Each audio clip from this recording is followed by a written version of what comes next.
कुछ चीजें, सब चीजें नहीं होती। वे यादें, श्राप और कभी कभी वे आत्माएं लेकर चालती हैं जो जाना नहीं चाहती। आज रात मैं आपको एक आईने की कहानी सुनाऊंगा जिसे कभी कभी भी छुआ नहीं जाना चाहिए।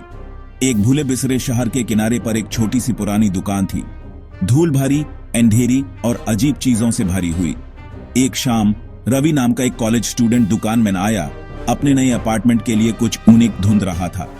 टूटे हुए पोर्सिलेन डॉल्स और जंग लगे क्लॉक्स के बीच एक चीज ने उसकी नजर खींची।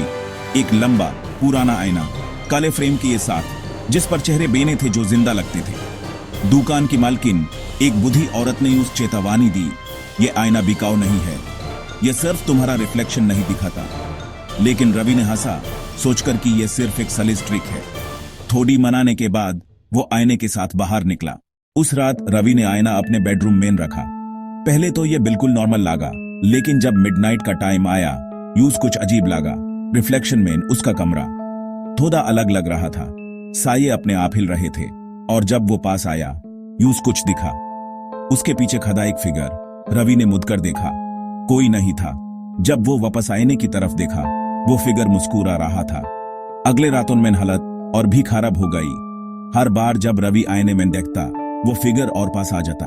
एक रात रवि ने आईने को चादर से ढक दिया, लेकिन जब वो जगह, चादर जमीन पर थी और शीशे पर धुंधली लेटर्स में एक मैसेज लिखा था, लेट मी आउट।